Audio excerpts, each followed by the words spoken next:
There's nothing worse than getting into a social situation and feeling like there's an invisible barrier between you and other people.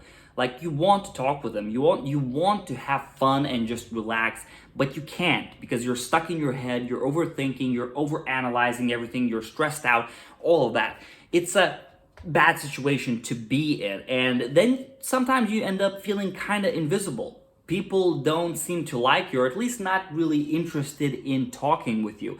And this is something that I have experienced years before, as I definitely was a kind of a like overthinker, overanalyzer, stuck in my head all the time. And it took me quite a few years and a lot of like reading and learning to develop myself out of that. But it is absolutely possible. So in this video, I'll talk about how do these dynamics work, why it is the way that it is, and how to get out of that. What is the a light at the end of the tunnel? What do you have to do to get out of that?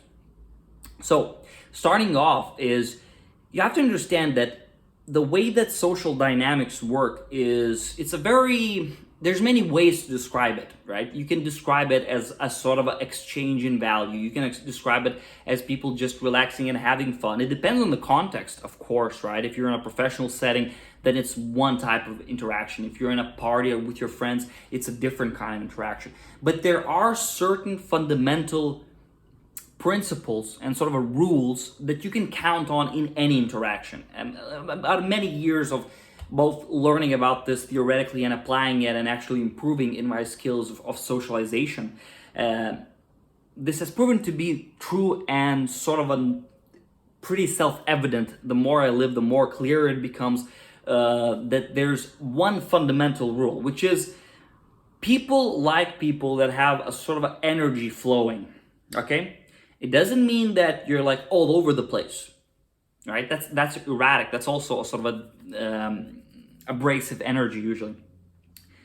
People like people that are not restrictive in their psychological energy flow.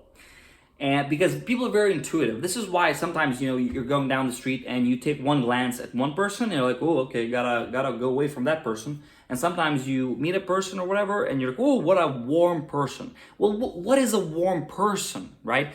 You might say, well, I don't know, maybe they smiled. Maybe they have a nice voice. Like, well, yeah, but where are those things coming from?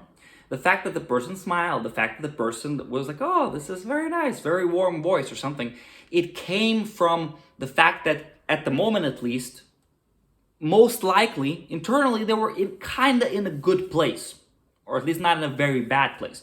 They were kind of sweet internally. They were kind of relaxed internally. So when they smiled, it seemed like an honest smile. Another person might smile and you're like, oh, that seems like a fake smile. Well, what is a fake smile? A fake smile is a non-congruent smile. It's a smile where you smile, but you're not actually smiling. You're actually angry, right? That congruence, that inner relaxation is something that people are drawn to. So when you're thinking about socialization, you have to start from this point. You have to start because there's many different ways of describing it. But I know it's an abstract model, but we're using it as a model to just get this general abstraction. If you're sort of a relaxed and easygoing internally, it will positively affect pretty much every conversation that you have. Even in the business setting, I had like many business meetings and talking with people and all of that. People are people. You might meet for like trying to close a business deal or something, but if you're kind of relaxed, if you throw in a little joke or something, it's great. If you know when to get serious, and now we're talking about the serious numbers and the serious professional stuff, it's going to be great, right? But even then, your capacity to be relaxed, right, while even discussing the serious topics, will give the person at the other end a kind of a relaxation and even a kind of confidence that you got this. So you have to start from this point, right? Your socialization, if you want to improve it, fundamentally, there are social skills. Yes, there are certain social cues that you have to learn, but those are very like surface level. The main thing is what kind of a vibe you have, right? You might have friends, by the way. Just think of a friend that maybe you've known since childhood or something that like had a very nice, like a very charismatic friend where they were small, they were charismatic, then they grew up, they were charismatic, now they're still charismatic, and try to go through all the different scenarios in which you were with them and how did it go? Like, and what was the common thread? And you'll probably find that the common thread, you can say, well, they have a good sense of humor and all that. That's also good. But also, it's the fact that they were kind of relaxed, kind of confident, all of that. The reason why I'm talking about that so much is because you don't get lost in trying, the forest for the trees or whatever, right? Think of the things that are actually important. If you want to improve your capacity to socialize, you don't need to learn some minutia and random conversation topics. Conversation topics naturally arise when you're sort of flowing, when you're relaxed. This is why I think as an overthinker, right, you have to really dedicate yourself to freeing yourself up psychologically so that you're capable of that kind of stuff in whatever that you do. Okay? There are, of course, like practical tips that you could apply, like, when you're talking with another person, try to really focus on them and try to ask what they think and try to ask something that would actually be interesting to you. Those can help you put the attention on the other person, thus reducing the internal tension that you have inside of you. But generally, like, you have to understand that your capacity to socialize, there's a skill to it, yes. But generally, what that will be, it'll be a result of the general internal dynamics that you have inside yourself, which is why I'm so critical on developing those internal dynamics, developing the sort of value systems, the internal habits that allow you to be dynamic, to be internally creative, to be internally motivated, excited, all those things, which are things that you can do, right? You can train yourself into that. They're not magical. Just like your sort of being stuck, being stressed out, all of that, being maybe negative, just like those things don't define you, these positive traits don't define you as well. They're just one way of using energy and another way of using energy. So you have to realize that you can do it both ways. You can absolutely do it both ways, but it will be a matter of habit. Your brain, right, rewires itself constantly. It is used to doing things in a certain way. So if you're used to being always, oh, I'm stressed, right? And you engage in a social situation and you engage in, oh man, this is stressful. Well, it's a habit, right? It's a habit that was built up maybe through years, maybe decades of your life. If you want to change that, ideally what you want to do is really start focusing in on yourself and working on all of the ways that you can do that. I mentioned in another video that, you have to utilize every moment that you can for this. You do some sort of a sport that is very engaging and engage in some sort of art that is very engaging. Do organize stuff with people. Do invite the friends that you have, right? Create little parties, little get-togethers. Do something that requires you to engage in that. But of course, my main thing, which I would say gave me the most benefits, is all of the inner work that I did. And the inner work means, first of all, learning through like basics of meditation or learning to manage your attention. So that instead of focusing on some sort of a nonsense in your head, some stressful thoughts, you learn to go, oh, okay, in the moment. Just let's be in the moment. There we go, right? You do that. Once you learn that, you're like, okay, this is a cool skill, but you'll still have negative things coming up. Then you use sort of the same skill set to go, wait, what is coming up there?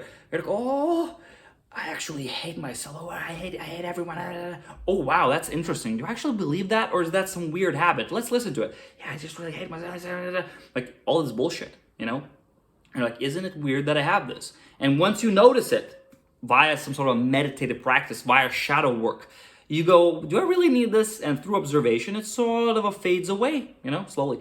And there you go. Now you're freed up more energy. Now that you've freed up more energy, now you can go and socialize with people, and it will be to a higher sort of energetic standard. You'll be more interested, more excited, more motivated, more relaxed, etc., etc., etc. So the issue with socialization, the issue of sort of feeling unseen and feeling invisible in social circles, it's not an issue of the direct conversational skills.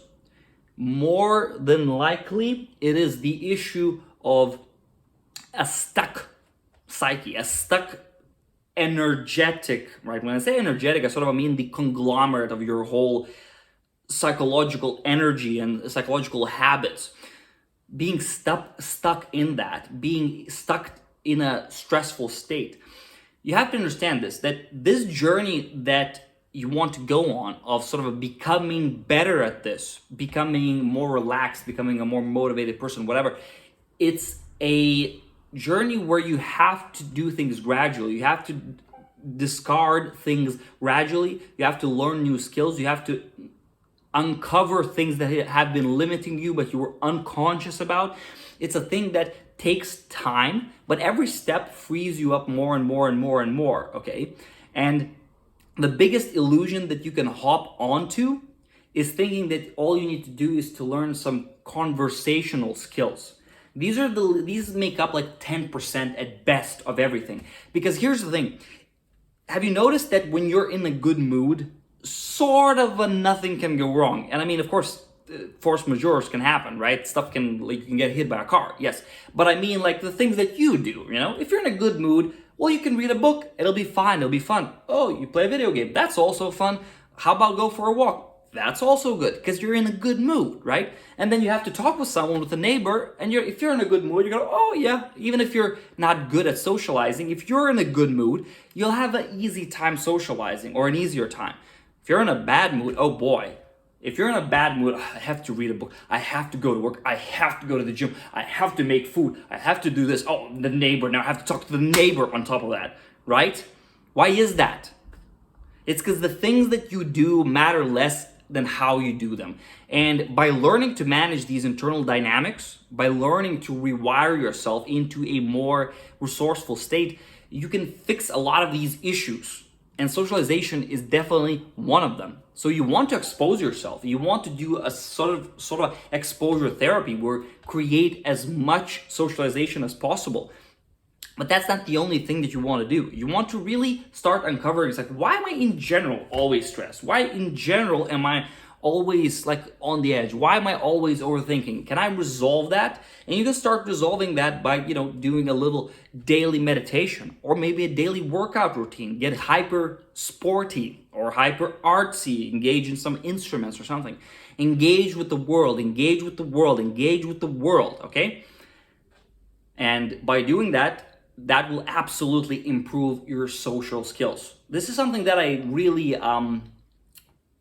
didn't understand when I was just starting out in this. Because I thought that there's like, you know what it is? Like you're kind of, when you're trying to think of simple ways, like techniques for conversations and, just look at the eyes of the other person and all that. What you're trying to do is you're trying to find like these simple hacks, And instead of actually developing yourself into a kind of person that would be capable of overcoming these challenges.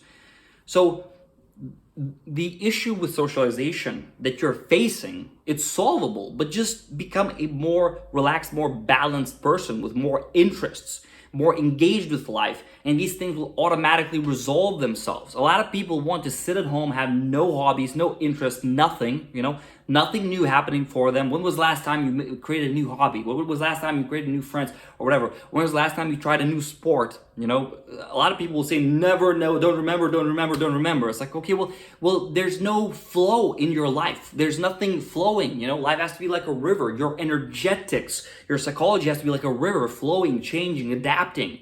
If you don't have that, you'll feel stuck. And when you meet with other people, they will feel that you're stuck. In this sense, there is no hacks in a way. There are some hacks, but they're always like short-term hacks.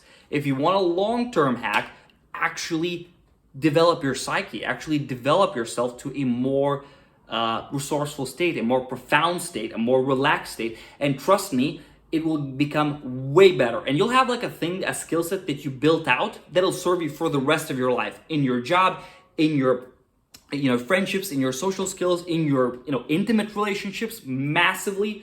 And it'll also benefit you in all of your other endeavors, in your passions, in your work, everything. So try it out, it'll be great.